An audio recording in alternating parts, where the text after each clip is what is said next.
that works on many emerging diseases and zoonoses. Those are diseases that come to humans from the animal world. And she's speaking with us because monkeypox is part of the diseases that her team covers. Nice to see you again. Thanks for having me. All right. So let's start off the top, and I think I'll go to you first, Dr. Lewis.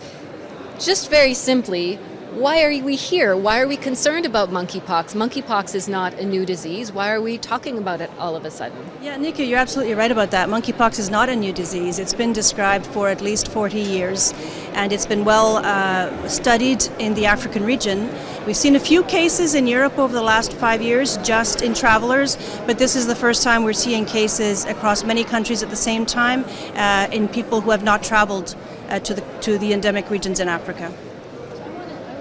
Right off the top as well. We're equally concerned about the people in Africa who've been there are some countries in which it's endemic, meaning it happens more often, and people there have been experiencing the disease, falling sick from the disease for many years as well. So WHO has also worked with our colleagues in Africa to follow the outbreaks there. So it's almost two at the same time. We're talking about exported cases that we're seeing in countries where we don't normally see it, and also concerned about the ongoing outbreaks in Africa. Can you just tell us a little bit about the work we're doing, perhaps specifically in Nigeria? Yes, Nika, that's absolutely right. We do have ongoing working relationships with the ministries of health and the laboratories in the African region. We have several countries that we work with very closely because they have been reporting monkeypox over the last few years. These include Nigeria, the Democratic Republic of the Congo, Central African Republic, and Cameroon. This is where we're seeing cases being reported now, and so we're working very closely with these countries to help respond and to help try and ascertain why this virus is now becoming more frequently reported, because it is well known to be, as you said, a zoonotic disease. So it is primarily in the animal kingdom, in forested areas. Now we're seeing it more in urban areas, and this week we're seeing it for the first time around the world. Not completely around the world, but in several countries. Yeah. So that actually answers the first question we got, or the first question I got from our colleagues who are scrolling through the social media feeds for your questions. That was from Susan Therese Grimes, who was asking why the alarm now when there have been previous outbreaks. So I hope that answered your question, Susan. For everyone else, if you have a question to ask us, if you're on Twitter, use hashtag AskWHO. You've used that before if you've asked us questions on these lives. Otherwise, if you're on Facebook, LinkedIn, or YouTube, put your question in the comments, and our colleagues in the social media team are scanning through for those questions, and they'll send them to me on my phone. So I'm not being rude when I look at the phone. I'm actually looking for your questions. Let me see if there's anything else.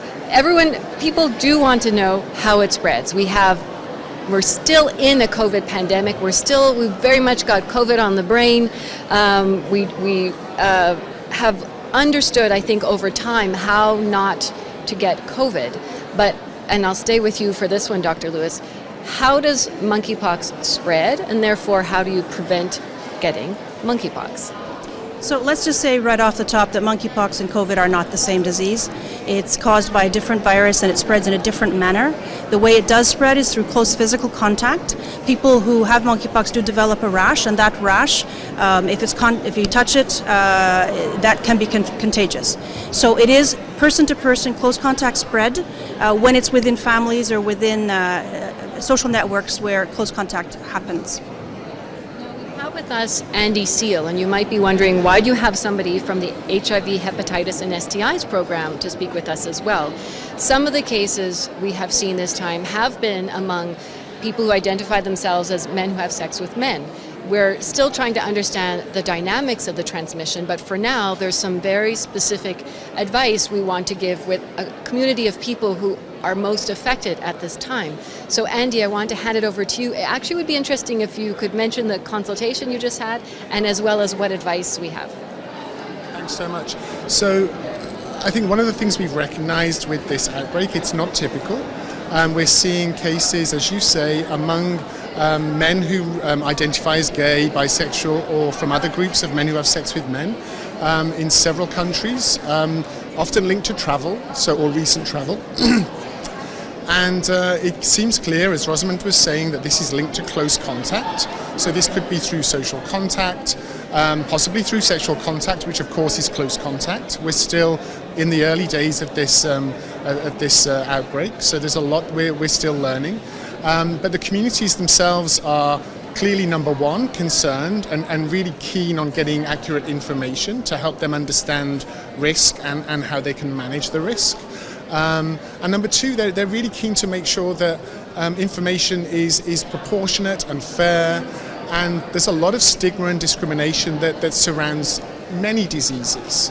And I think the key thing we need to look out for is, as WHO, to work with our partners in communities and elsewhere to make sure that the messaging is correct. So while, for example, we're seeing, some cases amongst men who have sex with men, this is not a gay disease, as some people in social media have attempted to label it. That's just not the case. Anybody can contract monkeypox through close contact.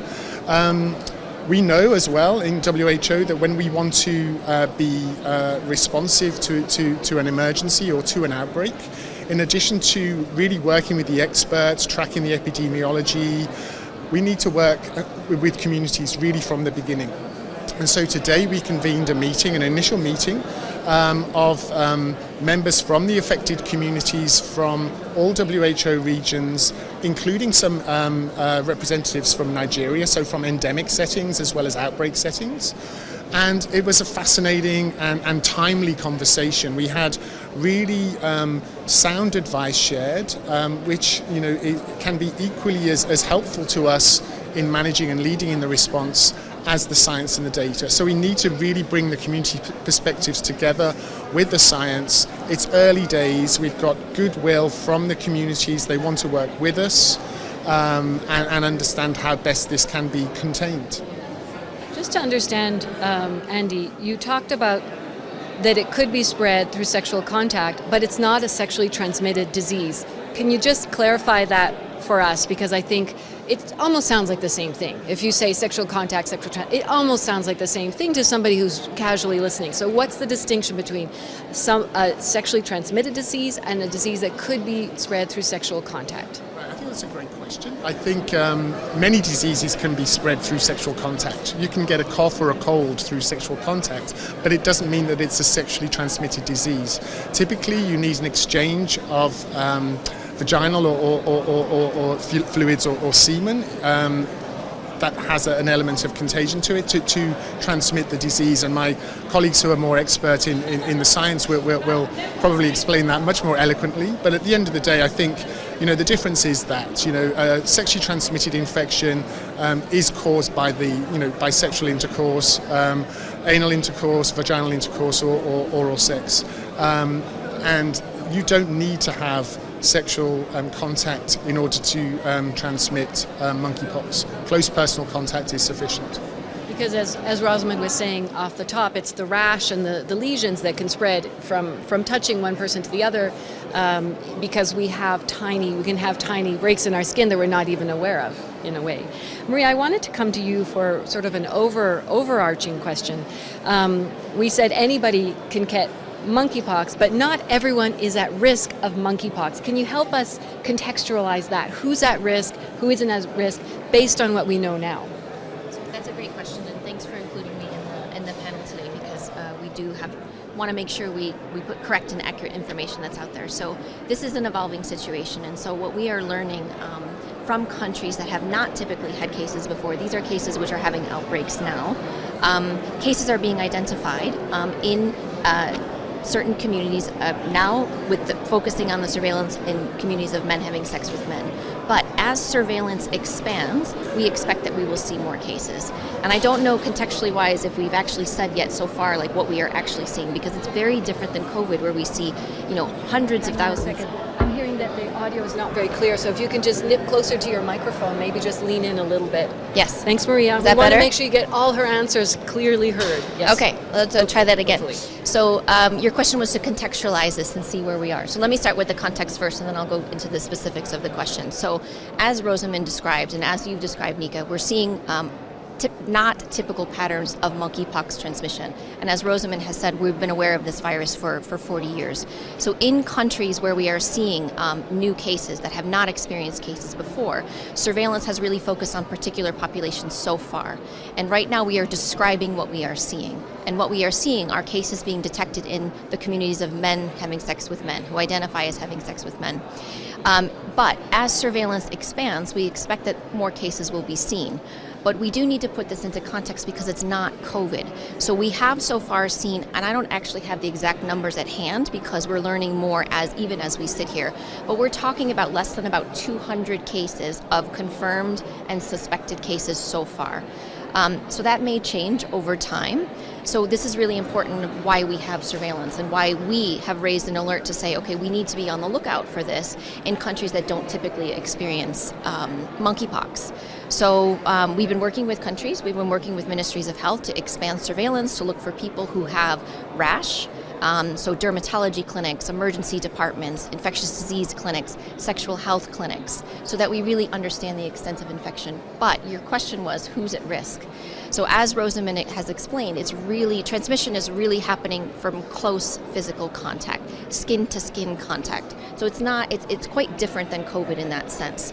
So we are looking for people who have rash, so we can help them first and foremost to understand what their risk is. And we should say that most of the people who have been identified so far have had more mild disease, or let's say not severe disease. But anyone they come in contact with needs to be informed so that we can prevent onward spread. And the thing I just want to say here is that this is a containable situation, particularly in the countries like where we are seeing these outbreaks that are happening across Europe, in North America as well. But we can't take our eye off the ball of what's happening in Africa as well, in endemic countries. So this gives us an opportunity to talk about what monkeypox is, what it isn't, so you can be very well informed. Can you hear? Thank you. Yeah? Can we hear, guys? Are we able? Yep. Are we okay? Audio's okay. We're getting the nod from our technical folk over there, so that's good. I just want to summarize the symptoms. We've mentioned rash, but it would be rash with blisters on the face, hands, feet, eyes, mouth, and/or genitals. Fever, swollen lymph nodes, headaches, muscle aches, and low energy. So just because you have a rash, unless you are the contact of someone, you're close contact of someone, or you're within a community where there really is monkeypox, follow up with your healthcare professional to find out what it is. But not every rash is going to be monkeypox. I think that's the whole idea, is that there's some people who need to be extra careful right now and other groups of people not as much. There is a question about whether or not the World Health Assembly, which is when all the ministers of health come together and meet to discuss WHO's work, whether they would be declaring monkeypox a health emergency. It doesn't quite work that way. Actually, the Director General of WHO convenes something called the Emergency Committee. Then they meet and discuss whether or not this situation constitutes a public health emergency, and then they advise the Director General whether or not this should be declared a global health emergency. So that's answering Maria Ailman, who had that question. That was on Facebook. Yeah, yeah, please. I just want to comment on that because as the World Health Organization, we bring expert groups together all the time. You know, we're talking about these pathogens like monkeypox, like COVID, chikungunya, Zika, and that's a common thing that we do. We have expert networks that we work with all over the world. I talk about this all the time for COVID, but we do this for other diseases as well. And that's not unusual for us. We have technical advisory groups, we have our strategic advisory groups for infectious hazards, and we bring them together to brief them. And we also ask for their advice on what WHO should be doing. And this is what the Director General, has all the time. We bring this together. Whether or not we will have an emergency committee or not is also something that is discussed across many of the different pathogens. Monkeypox would be no different. And I think I just want to get some misnomer out there. This is part of the process of WHO, and these are the mechanisms that we have. So it's always in the background. It's always a consideration. But what we're trying to do in working with Rosamund, so Rosamund you'll hear a lot more of on monkeypox because she is our focal point on this and she's the expert. But I just wanted to be clear that we do these types of things all the time, and it's good for us as an organization because we are lucky to be able to bring together the world's expertise across so many different topics of clinical management, of IPC, and monkeypox will be no different on lab. And it's great to work with Andy and the team on this because there's just a lot to learn. Yeah. Those of us who've worked in emergencies for a few years, this is exactly the kind of thing where you get that gut feeling. Our technical colleagues say this is unusual, and then you just do what you do. You convene the group of experts. From the communication side, we've been working with our colleagues in the regions to make sure everybody has the information at their fingertips. If there's questions we're not answering, we're putting together that information, as Maria says, across the technical networks as well. So we're working away on it and sharing information with you as much as we can as it comes in. There was a question on, just a second here. There's a question on whether or not there's something about the virus itself that has changed. Why are we seeing this happening now? What are your thoughts on that, Dr. Lewis? So the question is about whether the virus is changing. So we don't have the answer to this. We don't really know. We can say that this is a DNA virus. It's one of the largest, if not the largest, amongst the largest viruses known. The mutation rate is much lower than for RNA viruses, and so it's a very stable virus. So we don't yet have evidence that there's mutation in the virus itself. So we are beginning to collect that information. As you've said, we will be convening our groups of virologists and other experts who will discuss this very question based on the sequence of the genome of some of the cases that are being detected as we speak now. So we're beginning to start seeing these genome sequences being made available, and then experts will be able to look at that and tell us more. But right now we don't have the answer to that question other than what we already know about orthopox viruses, which they tend not to mutate and they tend to be fairly stable. And note that she said tend, and this is what we know and we're following up. I mean, as you've learned through following the science of the COVID outbreak, pandemic really closely, you've seen that we have what we know now. More research is done, more information is shared with experts, then we learn something more and we will share with you what our understanding is as it moves along. And I say we, I mean as the global health community, not just as WHO. We have a question on Facebook from Wakar Ahmad, who's asking, what is the progression of the skin lesions? I think that's another Dr. Lewis question. So how does it start? What does it look like initially? And how does it evolve? So you described earlier some of the typical early symptoms, which tend to be fever, headache, lethargy, backache.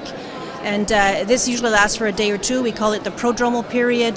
That resembles many other things, of course, in the early days, first day or two. Then a rash begins, and the rash is has traditionally in the past been very classical for monkeypox, which is it starts with what we call macules. These are just red areas. Then it progresses to papules, and papules is something you can feel. It's raised. Then it progresses to vesicles, for which the regular term would be blisters, which is why it can be confused with chickenpox, for example. Chickenpox also appears as blisters on the skin. Then it progresses to pustules, so these little blisters can begin to fill with a whitish fluid that looks like pus, and so they are called pustules. After that, they begin to dry and scab, and after that, the scab falls off. That is the classic progression of the rash. In terms of the body itself, the classic progression is face and then to limbs, palms of the hands, soles of the feet, and then to the body itself. That also is a classically described progression. Another classic picture from monkeypox from past years is the swollen lymph nodes.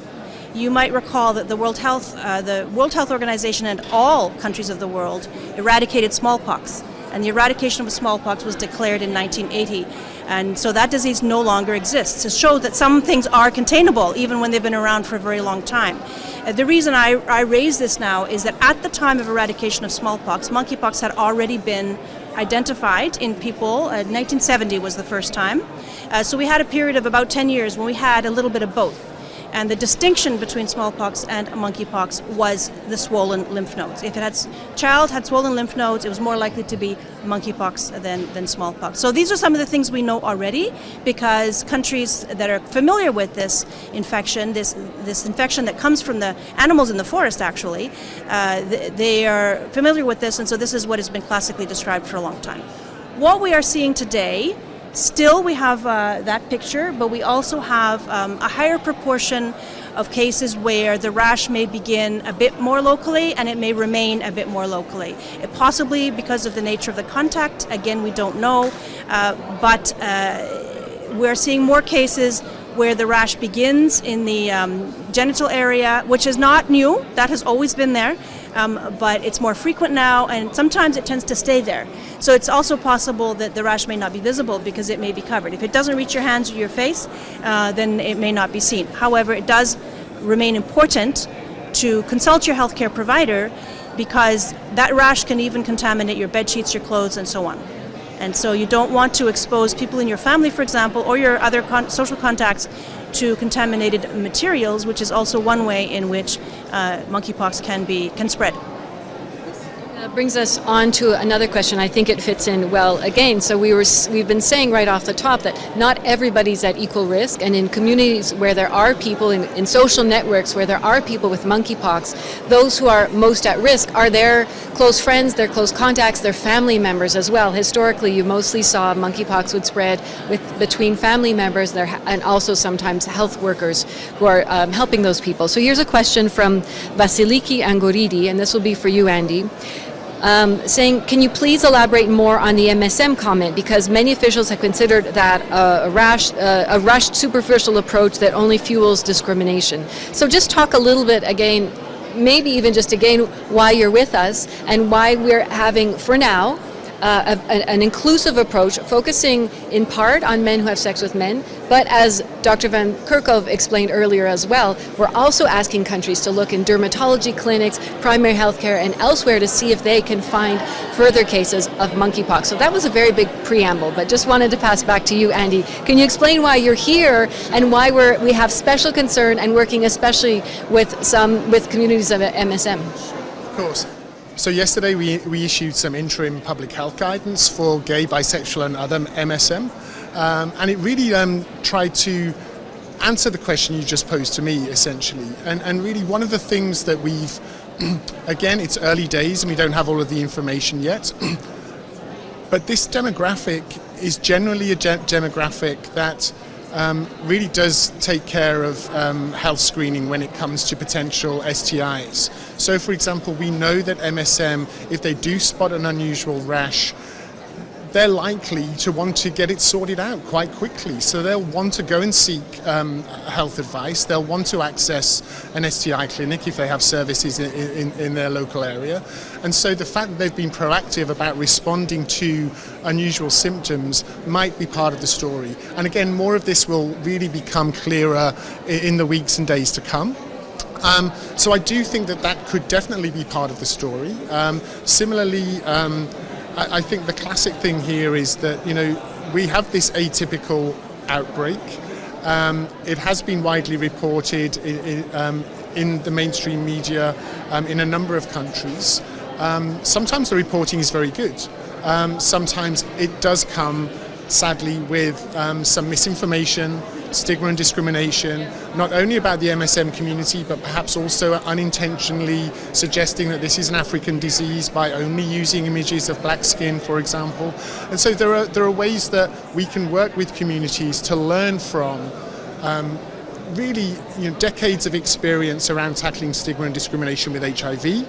We want to apply those lessons learned to this experience.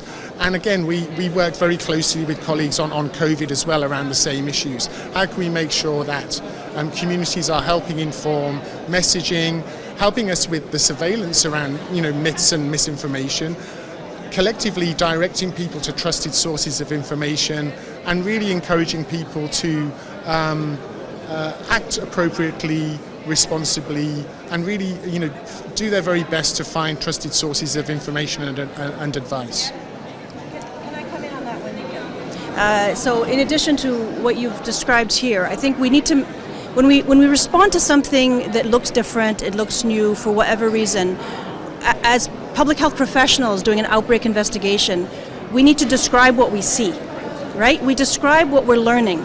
It's not to say that we know everything. It's not to say that we know what's going to happen tomorrow. But today we need to describe what we're seeing, and where we saw the first cases are one of the indications as to why this perhaps is a different situation from what we've seen before with monkeypox. So it's not about discrimination. It's not about stigma. It's about saying, where are you seeing the first cases? How can that help you do contact tracing? How can that help you with the investigation to go and find out perhaps a different type of source to begin with. But where is it spreading now, and how is it spreading now? These are questions we ask ourselves in the middle of an outbreak investigation. I know colleagues have said that repeatedly. We're basically describing what we know now, and we share more information as we get it. So a couple of administrative things. I said this in the first intro and didn't say it in our second intro. Why are we not wearing masks? We're a little bit closer together than you've been used to seeing, for example, Dr. Van Kerkhove and Dr. Mike Ryan in their Facebook lives. We're in an open space. We always say try to be in open spaces as much as you can. There's more air circulation here, so that's good. We have our masks. We're just not wearing them now. We would wear them if we were in closer proximity. We've all been vaccinated, and as part of this health assembly, everybody is meant to do a COVID test every morning and only come in if their tests are negative. So we've all done that as well. Another administrative thing, I know a lot of our journalist colleagues are watching us here, but these Ask WHO Lives are for the general public. Please write to us on the email address that you know so well with your questions. The box is being monitored as it always is, and we'll get back to you that way. And we've seen you have a couple of questions for us, but we generally aren't answering media questions through this platform. This is really for the public. And Dr. Van Kerkhove, I want to go to you next. What is WHO doing about this? We've touched on a few things, but can you give us the overview of what WHO does, not just in a situation like this, but in this situation? I can, and then I'm going to ask Rosamund to supplement because there's quite a lot of activities that are ongoing. I mean, one of the things we really need to do right now, I mean, we're working with partners. We always work with partners and scientists and technical colleagues all over the world, but we have some major areas of focus that we are working on right now, and we are working with member states to achieve these things. One is we have to raise awareness about what monkeypox is, what it isn't, and we have to expand surveillance. So particularly in countries that aren't used to seeing monkeypox, we need to equip ministries and governments and countries, health clinics, to be able to recognize what monkeypox is and to ensure that people who may be suspected as having monkeypox get the appropriate clinical care. We want to stop human-to-human transmission. We can do this in the non-endemic countries, and this is really critical because we're in a situation where we can use public health tools of early identification, isolation of cases, supported isolation of cases, talking with communities, listening to communities, engaging with communities to be part of the solution. This is not about WHO telling the world what to do. It's about working with communities to say, how do we come up with solutions that fit in this. But I do want to reiterate that this is a containable situation and we can stop human-to-human transmission. We also want to protect frontline workers. Anyone that's out there that's taking samples to do testing or to care for individuals, we want to make sure that they have the right information, they have the right personal protective equipment, and we want to utilize all of the countermeasures that are in place. There are some antivirals, there are vaccines, but we have to utilize these most appropriately for those who are most at risk in an equitable fashion. And again, lastly, overarching is to advance our understanding about what monkeypox is. So we're going to be having a big global meeting around R&D, research from everything from the epidemiology all the way through diagnostics, therapeutics, and vaccines, and that'll be happening next week. But Rosamund can supplement that because there's so much other activities that are actually happening there. I think you've covered a lot of it, Maria. One addition that we could offer is that, as you say, we work with experts around the world on a regular basis. You've mentioned it as well, Andy. And so what they help us do is draft the guidance. So we have materials online. Some of you may have already looked at the training materials that are already on the OpenWHO platform. There is an introductory course there. There's also an intermediate course there that really takes you through quite an extended course of 2.5 to 3 hours, and if you set aside a little time and you want to do that, you can learn a lot about monkeypox. Anybody can do it, it's free, you'd register on OpenWHO platform, but it's free and anybody can do it. I would like to mention that course was prepared over the last couple of years, and it was released in January of this year, right before this event has now become apparent in May of 2022. So you'll see that the information was really targeted towards health workers in the Democratic Republic of the Congo, in Nigeria, Central African Republic, and Cameroon. This was our target audience for that training. So don't be surprised if you see that the voices, the sounds, the images, the pictures are designed for our target audience. Now we're very happy that you're going to be looking at these, but don't think that we just made up this course this yesterday because it really has taken some effort, and we're going to continue to make that effort to provide information. In order to do that, we will also draft guidelines for health authorities around the world, so guidelines on surveillance and contact tracing and isolation, guidance on laboratory, guidance on communications. This target audience is different. This target audience is for the ministries of health of our member states, and so it will go at a different level. They will also be available online, and you will also be able to look at them. But for every product that the WHO produces, there is a different audience, isn't there, Nika? And so this is what we try to do. We try to tailor the messages and the audiences, the products and the materials for you. And it's a tremendous privilege to be here today with you, the public, and to answer your questions. And we do the same for different audiences, including our member states' ministries of health. I think that's another example of the ongoing work WHO had already, but I've heard you say this already, Dr. Van Kerkhove, in previous settings. There hasn't been enough work on monkeypox. There aren't widely available vaccines, there aren't widely available therapeutics, and yet there are people who experience this painful, unpleasant, and in some cases deadly disease, and more needs to be done. And perhaps this is an opportunity, now that the world's eyes are focused on this, that some of those things can happen. I have a question from @Aura03113 asking, is it true that the smallpox vaccination can protect against monkeypox as well? And even if that vaccine was received a long time ago. So we know some information related to that. I'm not 100% sure, but I think that's back to you, Dr. Lewis. Right. So, of course, there was smallpox vaccines available, and those contributed tremendously to the eradication of smallpox. At that time, it was learned that, it was observed, and studies were done, that the smallpox vaccines used at that time were protective against monkeypox about 85% of the time. If you've been following, of course you have been following vaccine efficacy information around COVID and other diseases, you'll know that 85% is not perfect, but it's also not terrible. And I would also add that this is a vaccine effectiveness that is attributed to the older vaccines, and we now have new vaccines, because although smallpox was eradicated, research has continued for the last 40 years, and people were wondering why. Well, this might be a good example of why, that these viruses are closely related to each other, and now we have the benefit of all those years of research in diagnostics, in treatments, and in vaccines that will be brought to bear upon the situation now. However, because these are relatively newly discovered products, they are not yet widely available. They are available to some ministries of health in national stockpiles, but they're not yet widely available commercially. So another area of work that we'll be engaging in will be to work with partners and the commercial and sector and industry to see what we can do now to enhance availability of these products. Because I think we have a real opportunity here. You know, as Rosamond has described, there are products that are available, but they're not widely available yet. And we have an opportunity here to use these appropriately and to use these for those who are at risk. So we will be making recommendations on who, should be prioritized for this. This is not something that everybody needs. It is a virus that is spreading between people who are coming in close contact with those who are cases. And we really need to discuss, evidence-based use of these measures, access, and equity. We really, as a global community, have another opportunity to do this right. And so what we want to make sure, and we are going to be working really hard across all of our partners, whether it's from manufacturing or whether it's from our ministries of health and whether it's the general public, to make sure you understand what the risk is. And we will be doing these regularly, and inform you about what the risk is. And if the situation changes, we of course will issue information through all of our channels to member states and to the public. But we have a real opportunity here, and I couldn't let that go. Just given the situation that we've had with COVID-19, there are some parallels in terms of access, and this is really important. Communities are already saying to us, if we get this right, if we contain this, if we get the access right for the outbreak, we have to do this for the endemic countries as well.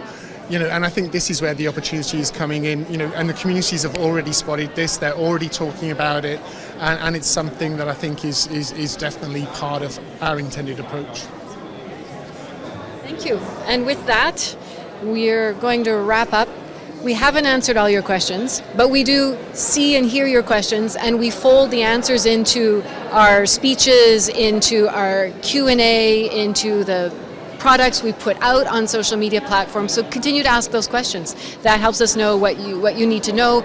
If we're not communicating something clearly, we help by seeing if your questions show that confusion as well. So do keep giving us your questions through #AskWHO. I want to thank our experts for being with us today. We had, at the end of the table, we had Andy Seal, who's with the WHO program on hepatitis, HIV, and STIs, that's sexually transmitted infections. Thank you very much. Somebody noted there was actually a neat comment from somebody saying that you were totally right. It's because MSM are extremely good at checking themselves that we have part of this signal. So thank you for being with us, Andy.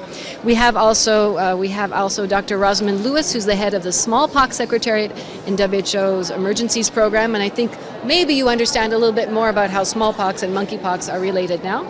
And lastly, we have the most familiar face of all, Dr. Maria van Kerkhove from the Emerging Diseases and Zoonoses program within also the Emergencies Program. Thank you all very much. See you next time.